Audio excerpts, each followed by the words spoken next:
I've always considered myself as personable, someone that wants to see the world and speak to as many people as possible. I've always said that on my deathbed, I want to say that I saw as much and met as many people as I could have, just that I would never suffer the fear of missing out on something greater than myself. I guess that's why studying abroad in a country across the ocean that had a completely different language seemed like the obvious option for as long as I can remember. Barcelona was perfect, with its art, its Catalan language, and my lack of knowledge about the city, and its beauty did not disappoint. I've always felt up to the task, and felt that I could venture away from my family and friends into a big world. As an only child, I grew to value my alone time, and figured that seeing things without the comforts of home would be a natural transition. However, as I began my journey into the city and into Europe, I was making very sudden realizations about myself. For the first time in my life, I realized that I had always been surrounded by a support system, and that was no different at Quinnipiac. I had an amazing girlfriend, a group of brothers that were best friends to me, and a community that nurtured my higher education process.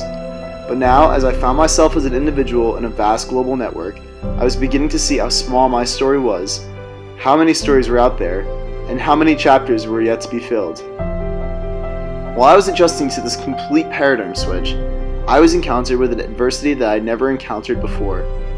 With my program and former roommates accusing me of a false crime, my fraternity facing scrutiny from Quinnipiac, and my girlfriend and friends all the way across the world, I felt as if my safety nets and comfort of home were disappearing.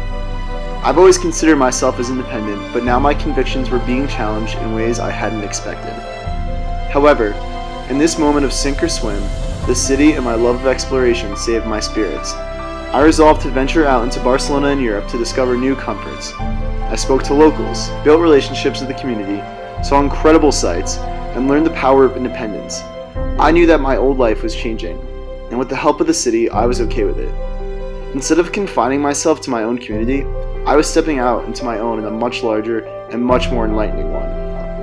The prospect of this new community I was joining was not frightening, but rather incredibly exciting, and before long, I felt at home with where I was and with the new being I was becoming. In all, I learned what it was like to challenge my own convictions, and to never be satisfied with the position I'm in. I learned about art, music, food, culture, and that new cities and communities can be more thrilling and just as supportive as the old confines of home.